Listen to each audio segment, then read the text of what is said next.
History Month, and helped me learn more about Eleanor Roosevelt. She's worthy of admiration and imitation. I hope that you take something away that might help you as well in fulfilling your own concept of what humanism is and what ethical humanism is. So I'm going to start with the basics, and that's that Eleanor Roosevelt was a good person in a large sense because she saw goodness in other people, independent of creed or background. She agreed with ethical culture leader John Lovejoy Elliott, who said, "I have known many good people who believed in God. I have known many good people who did not believe in God. But I have never known a human being who was good who did not believe in people." Eleanor Roosevelt believed deeply in people. Maybe that's all that we need to establish her as a great role model for us. But I'm going to offer a little bit of background and some other potential insights. She was born in New York City in 1884. She was raised in a home that was economically comfortable, but psychologically challenging. Both of her parents were very distant. Her mother called her ugly and awkward, and then died of diphtheria when Eleanor was only 8 years old. Eleanor's brother died the same year from the same cause. Eleanor's father was an unreliable alcoholic who once abandoned her, forgot that she was there, and went home, leaving her outside of a bar as he went home in a stupor. He died in a riding accident when she was 10, and that was a trauma she really never escaped from. So she was orphaned. Her grandmother took her in, but her grandmother was more interested in Victorian manners than in creating a warm environment for her granddaughter. So despite being physically cared for, there was little else. Her cousin Corinne, in speaking of Eleanor's childhood, said this: "It was the grimmest childhood I've ever known. Who did she have? Nobody." When she was 15 years old, Eleanor went to London, outside of London, to attend Allensworth Academy, and she blossomed actually under the mentorship of the headmistress there, Marie Souvestre. Eleanor struck many of her classmates as very serious. And one of them said that Eleanor told her that all she wished for was to do something useful in life. She returned to New York for her coming out year, introduced to society. She got involved in charity work of the Junior League. She taught children in city tenements dance and calisthenics. And during this time, she was courted by her fifth cousin, Franklin Roosevelt, and they were married in 1905 and settled in Hyde Park and raised 6 children. That's enough, I think, to give her credit.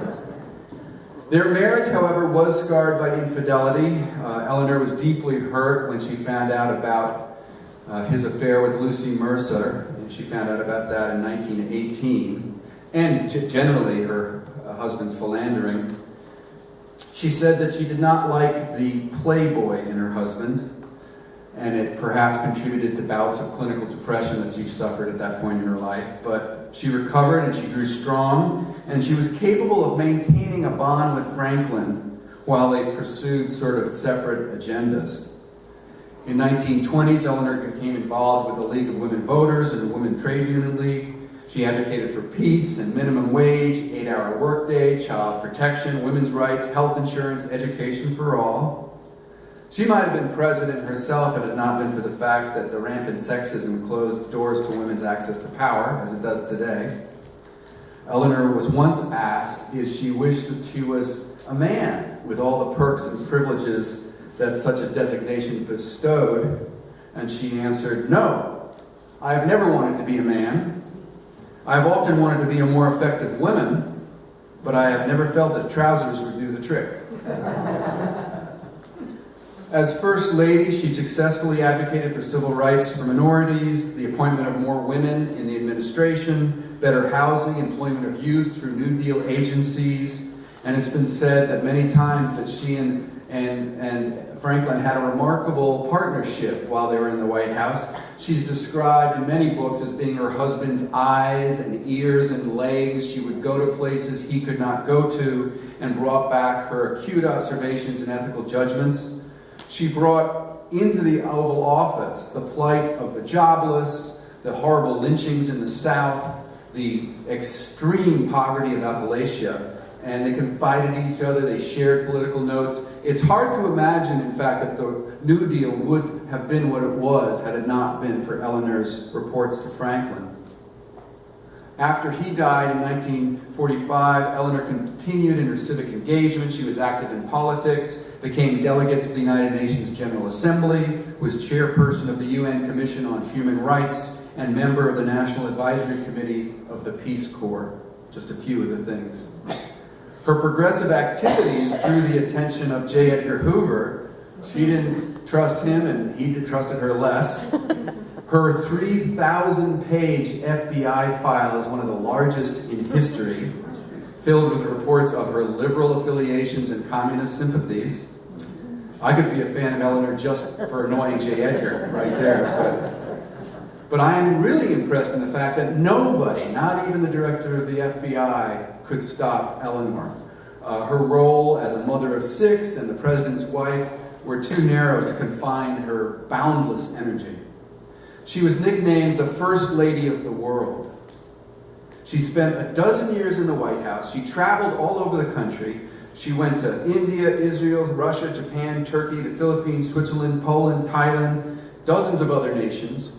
She wrote 8,000 columns, 580 articles, 27 books, and 100,000 letters.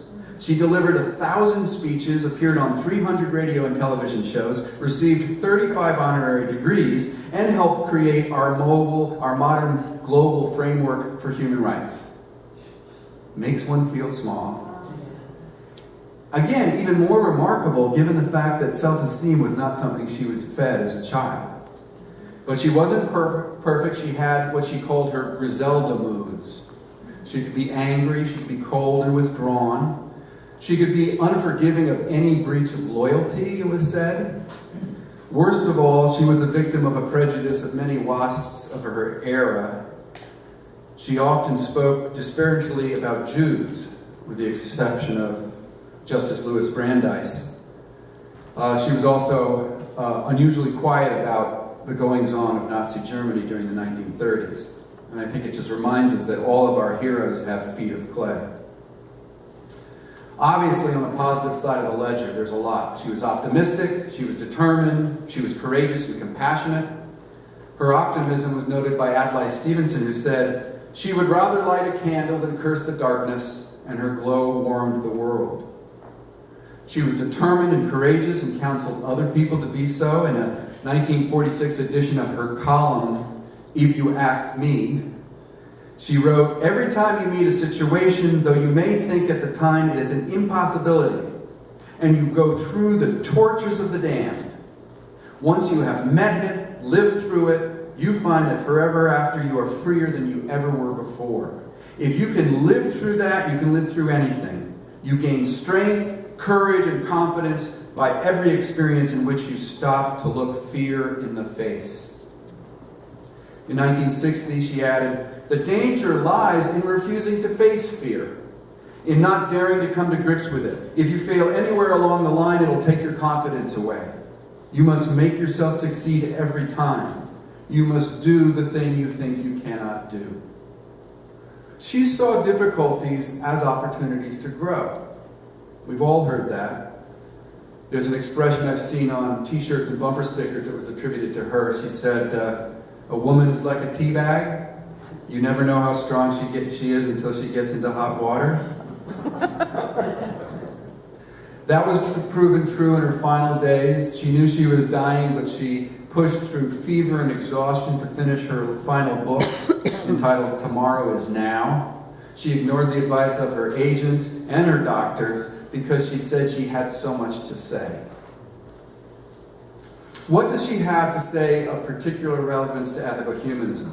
I'm going to start by talking about what she said about religion.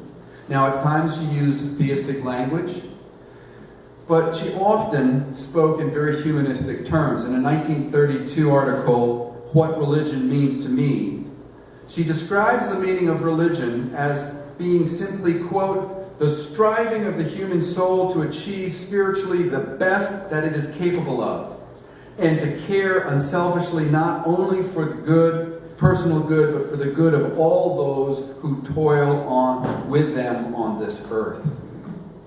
She saw religious variation, the different music and creeds and writings, as less important than what all religions had in common. Of all the superficial variations, she writes, "These are the outward symbols which should proclaim inner growth. It is the inner growth which is important. If people can attain it without the help of what might be called religious routine, that is for them to decide. The fundamental, vital thing which must be alive in each human consciousness is the religious teaching that we cannot live for ourselves alone, and that as long as we are here on this earth, we are all of us brothers, regardless of race, creed, or color." Now, certainly the horrors of World War II showed Eleanor what intolerance and prejudice could lead to. Battles over ideology can dehumanize so easily. So instead of focusing on creed or dogma, she preached living ethically. She wrote, "The important thing is neither your nationality nor the religion you profess, but how your faith translates into your life." One of her favorite books was Humanism, The Next Step, which was written in 1954 by former president of the American Humanist Association, Lloyd Moraine, and his wife, Mary. Eleanor said she found it useful in crafting some of her social justice projects and reforms, and it's a book that focuses on a humbling, pragmatic focus on the here and now. In the first chapter, the Moraines write, "Humanists are content with fixing their attention on this life. Theirs is a point of view, philosophy, or religion without a God, a heaven, divine revelation, sacred scriptures, or authoritarian spiritual leaders. Yet theirs is an overarching view, rich in feeling and understanding, which is sensitive to the sorrows and joys, tragedies and triumphs, touching every fiber of human life. They experience wholesome humility as they venture forward with fellow human beings into the as yet unknown." But in making the most out of the here and now, Eleanor believed that there was a kind of universal ethical idealism that should guide both ordinary people like you and me and our leaders. She was like Felix Adler, in fact, the founder of Ethical Culture, who expected everybody, leaders and followers, to have high standards. And I think given the public opinion today of politicians, her words are particularly refreshing.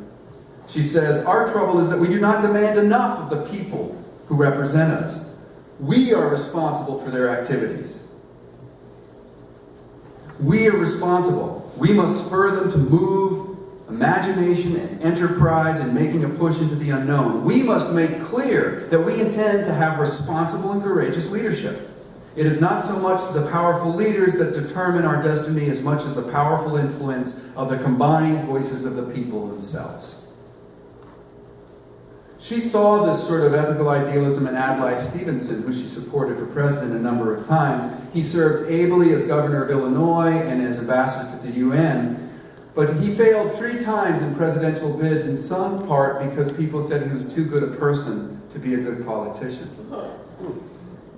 Roosevelt admired how he infused political life with ethics. She wrote of the, quote, moral dimensions of political leadership. She said, "It's an urgent duty of a political leader to touch, if he can, the potential of reason, decency, and humanism in humans." It's one reason why she said she supported Al Smith way back in 1927 with an article that was titled, "Why Democrats Favor Smith, a Practical Idealist." A practical idealist. I think that's a big part of what ethical humanism is about. Infused in this idealism is Eleanor's faith in our ability to shape history. She rejected Marxist and fascist beliefs that there's this inevitable progress of impersonal forces and said it was up to us, ordinary people with extraordinary vision. She said, "One thing I believe profoundly, we make our own history. The course of history is directed by the choices we make, and our choices grow out of the ideas, the beliefs, the values, the dreams of the people." Again, more humanism. Eleanor's life was demonstrated in another aspect, I think, of ethical culture, which is our phrase, deed before creed. This just means that what matters most is not our professed beliefs, but our behaviors. That acts are weightier than words. She wrote, "I would not judge a man's character by his belief or unbelief. I would judge his character by his deeds. And no matter what he said about his beliefs, his behavior would soon show whether he was a man of good character or bad." That's a non-theistic flavor there. It's not that creeds are unnecessary. I'm not saying that, and she wouldn't say that. And when I use the term creed, I simply mean the evolving collection of values and beliefs that a group professes. And in ethical humanism, we don't agree in every detail, and we certainly don't have anything carved in stone. But our beliefs and values are somewhat consistent, although they're open to criticism and subject to discussion and revision all the time.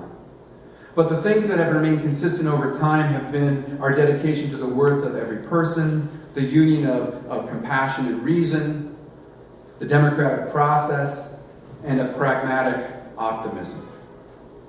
This pragmatic optimism is highly valued by Kathleen Durham, who's the executive director of the Eleanor Roosevelt Center in Hyde Park, New York. And she tries to actually apply the strength of Eleanor to her own work in furthering her voice. I spoke to her last week, and Kathleen said that much of Eleanor's success that she tries to copy is her ability to focus on finding solutions. Very pragmatic. Eleanor didn't get distracted overanalyzing the problem. She didn't let her own ego get in the way. She wasn't into trying to control other people or winning. The emphasis was solving the problem. And that's a characteristic that was fundamental to two people that are a part of ethical humanist history, both our founder, Adler, but also John Dewey, the famous pragmatist. Now, those two men disagreed about a lot of things. But what they agreed on was the same thing that Eleanor Roosevelt had faith in, and that is human ingenuity to solve social problems. They all sort of epitomized this optimism in action, confronting roadblocks not by bemoaning them, but figuring out how to get around them or under them or through them. And this takes a lot of dialogue and hard work and patience. But Eleanor said, we do not have to become heroes overnight, just one step at a time. I don't know if she could solve the gridlock that grips Washington, D.C. these days. Maybe, maybe not. I think she would have been very aware of the irony that her own home at Hyde Park, which is a National Park Service home, was closed because of the government shutdown and because of budget cuts, like it was last week when I wanted to visit Kathleen Durham in her office. Now, on the phone, I talked to Kathleen, and she talked about how much she took from Eleanor, how well Eleanor listened to people, was willing to change her strategies, shift her thinking. Fundamental to Eleanor's success was the fact that she was good at listening to people and letting them know they were heard. She practiced something that I try to teach in workshops, reflective listening, where you listen to somebody and then you say back to them, what I hear you saying is this, to find out if you actually heard what the other person said. We don't always do that. We'll hear something, but then we interpret it in a different way. It was partially because she was naturally very empathetic. She had a capacity to connect with people, regardless of whether they were different. She could earn their trust and enlist their energies. And it wasn't just a natural, easy thing. It was a strategy for Eleanor. She knew that she had to let people hear that she heard them, that she connected. There's a book called Leadership, the Eleanor Roosevelt Way. I think a great title by Robin Gerber. And in it, it says, if there are essential threads that can be pulled from Eleanor's story of leadership, they include her keen assessment of people's needs and her ability to motivate those around her to take responsibility and work for change. Her ability to listen to and learn from and enlist other people, essential to another value, I think, important to humanism, and that is inclusion. Inclusion. If you exclude anybody from any process, you lose not only their unique skills, but the strength that comes from diversity. She knew that our nation, for example, flourished best when we managed to pull in people who were marginalized in the past, women and minorities and immigrants were always in her mind. How do we include people? I think today's xenophobic anti-immigrationists could take a hospitality lesson from her. She worked on immigration issues for many years, closely with the New York Society leader, John Lovejoy Eliot. She was part of what was known the Good Neighbor Committee. In 1939, it was founded to try to help immigrants in many different ways with their needs with housing and aid and connections to jobs. And Eliot recruited Eleanor to be honorary president of the committee. And Eleanor said she accepted the position because she felt that it was the best approach. She said, it teaches us what we owe the immigrant of the past and therefore helps us figure out what our attitude should be today. So she hosted meetings of the Good Neighbor Committee at Hyde Park and a picnic there for members. And she remembers John Lovejoy Eliot talking to her about how he wanted to access every philanthropic organization, from housing to teaching to education to food, to try to help new immigrants and help them integrate constructively into our political, social, and economic fabric. And that is a constructive approach to immigration. I think a lot more constructive than building walls. Eleanor shared this hope, and she talks about actually how much she embraced the words on the Statue of Liberty. In a campaign advertisement for John Kennedy, she said the following. She said, "Our country is a land which needs today, just as much as ever before, to live by the prayer written on the Statue of Liberty. Give me your tired, your poor, your huddled masses yearning to be free, the wretched refuse of your teeming shore. Send these, the homeless, tempest-tossed to me. I lift my lamp beside the golden door." And in that commercial, she continues. Her voice says, "Our nation enjoys its strength and vitality because we are a melting pot." That metaphor I can put aside. But nevertheless, she says, because we have widely differing backgrounds, ideas, and cultures that have merged and have made exciting the prospect of our pursuit of happiness. She continues, "We must be concerned not with providing them just the opportunity to use their talents, but also all what they need so that they may add their culture, their art, their skills, their faith, no matter how humble, to the structure of our nation. We must build for our children and grandchildren. We must refresh our faith." In 1952, she spoke about how she loved the Statue of Liberty when she would come back from her trips around the world. She said, "To come in by the Statue of Liberty always gives me a thrill. It reminds me what that statue has meant to hundreds of thousands of people who've come to this country. So many of them came looking for freedom. Some came to worship in a new world as they pleased, others to have their political freedom, but always it was freedom that everybody stressed and that each one was willing to work hard to achieve. Many died to settle this country, and many more have died defending it. For that reason, we who are the citizens of this country should be very sure today that we uphold and assure to all the freedom that the Statue of Liberty promises, and which every of us should cherish." That's one reason why the famous political cartoonist Herblock, if you're my age, you certainly remember all of his, he celebrated her 75th anniversary with a cartoon of a mother and a daughter looking at the Statue of Liberty. And the mother looks at the statue and asks the daughter, "Do you know who that is?" And the daughter goes, "I know, that's Mrs. Roosevelt." The openness, the inclusiveness of this country is what was for Eleanor fundamental to our democracy. She didn't understand how the rest of the world would want to be democratic if we did not give the best image we could. She believed in that old Puritan belief that we are a city on the hill for everybody to see. She says in her autobiography, "It seems to me that America's objective today should be to try to make herself the best possible mirror of democracy. The people of the world can see what happens here. They watch us to see what we're going to do and how well we can do it. We are giving them the only possible picture of democracy that we can, and that picture is as it works in actual practice. Not just people overseas, but our own children look to us to show them what democracy should be in its best form." Eleanor appreciated that America was still struggling to try to realize democracy. She wrote a book published in 1940 called The Moral Basis of Democracy. And she challenged us to live up to what she thought was the most fundamental element of that, and that was faith in every common person to participate in self-rule. It was a radical approach, because such faith means not just engaging the process, but engaging everybody, even though they may be different. It's about relationships.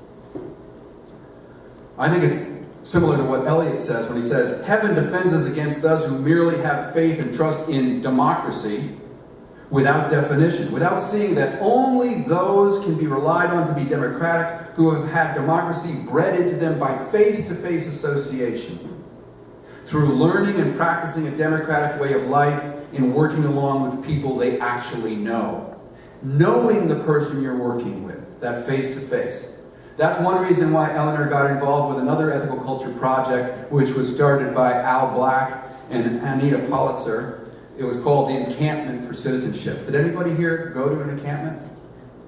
This was a project founded in 1944, and it was to prepare young people to be informed and responsible and effective global citizens through experiential learning and living in a diverse democratic community.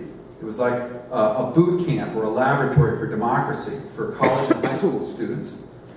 And it helped them develop the skills and confidence that they needed to become responsible world citizens and leaders. A lot of them were working in face-to-face relationships through this camp. The inclusive nature appealed to her. Eleanor was chair of the board of sponsors from 1946 to 1962. And she said she praised it for preparing young citizens for thinking in terms of all people and not just in terms of a select few. Not only we in the U.S., but people all over the world need young people trained to be good citizens with an ability to think with an open mind. So this encampment provided students with a transformative experience through a democratic residential program and taught critical thinking skills and social action. Joe Schumann, the leader at Bergen County Ethical Society, knew Al Black and talked about how much Al poured into this project. 5,000 young people went through the program in over 50 years, one of them being Eleanor Holmes Norton, who's the representative for the District of Columbia. Now, it went out of existence for a couple of decades, but it has just come back into existence because of the work of Ann Clayson, the New York leader, who organized some alumni reunions. And last year they had a 2-week camp in Virginia, and this week they're going to have a 3-week camp at the University of Illinois in Chicago. Eleanor had brought these young campers onto her own property at Hyde Park for picnics, and she defended it during the Red Scare when McCarthy attacked it as being anti-American, and asked other people to do the same. She was successful in some part because she had to deal with anti-communist rhetoric all the time, including McCarthyites who attacked probably the greatest project of her life, which was the UN Declaration of Human Rights. She was appointed chairperson of the Human Rights Commission, and she was particularly effective because people knew that she had defended rights here at home all of her life. She couldn't be accused of hypocrisy by foreigners or people in the United States. She told the UN General Assembly in 1958 that universal rights are just that, they're universal. They can't be selectively enforced, here and not there, now and not then. She said in front of the UN General Assembly, we are after all, where, after all, do universal human rights begin? And I think this is probably the most important thing I picked out of what I got from this talk. Where, after all, do universal human rights begin? In small places close to home. So close and so small that they cannot be seen on any map of the world, and yet they are the world of the individual. The neighborhood he lives in, the school or college he attends, the factory, farm, or office in which he works. Such are the places where every man, woman, and child seeks equal justice, equal opportunity, equal dignity without discrimination. Unless these rights have meaning here, they have little meaning anywhere. Without concerted citizen action to uphold them close at home, we shall look in vain for progress in the larger world. That holism of Eleanor was so fundamental that when we measure ourselves in what we do, you have to look not only at the big issues in the capital letters, but how are you treating your friend, your spouse, your children, your neighbor, your parents? Now, when she goes to the big capital letter issues, like the Declaration on Human Rights, one of the things you'll see if you read it is it's full of American ideals pulled from the Declaration of Independence and the Constitution. The first article says, all human beings are born free and equal in dignity and rights. They are endowed with reason and conscience and should act towards one another in a spirit of brotherhood. Sounds familiar. It declares that these rights are universal and they're independent of color, sex, language, religion, political opinion, and so on. It condemns slavery, arbitrary arrest, torture. It embraces freedom of speech, conscience, assembly, and religion, equality before the law, presumption of innocence. But it goes beyond our own Constitution in demanding positive rights, like the right for education, the rights for medical care, the rights to get a job. So it's a higher bar in many ways. All of these rights are based on Eleanor's deep respect for the inherent worth of every person, and that's the central value of ethical humanism. The Declaration insists that all people are beings born free and equal in dignity and rights.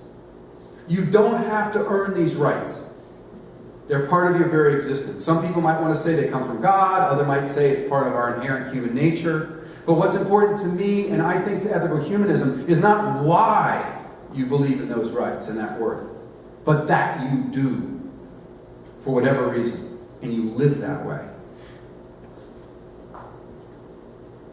Executive Director Durham of the Eleanor Roosevelt Center says, I guess the spiritual foundation comes from the basic premise, at least from Eleanor's perspective, that you don't have to earn human rights. They're inherently yours by nature of you being born.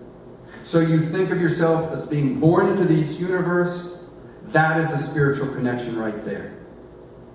Now you may not use the term spiritual, but I think the assertion of worth on a deep level, backed by consistent action, is the core to ethical humanism and central to Eleanor.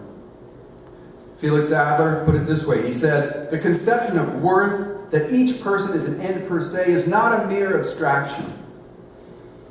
It's not merely of academic interest. Every outcry against the oppression of some people by other people, or against what is morally hideous, is the affirmation of the principle that a human being is not to be violated. A human being is not to be handled as a tool, but to be respected and revered. That reverence and respect that Eleanor showed in her life fills me with a sense of purpose and almost a sacredness when I think of other people, of every individual. I'm humbled by her dedication and her commitment. I could never match it. But the fact that she never let anybody stand in her way makes her one of my heroes. And I just want to conclude where I started, with a quote from Lovejoy Elliott, who was a friend of Eleanor. I have known many good people who believe in God. I have known many good people who do not. But I have never known a human being who was good who did not believe in people. Like few others, Eleanor Roosevelt believed in people. Thank you very much.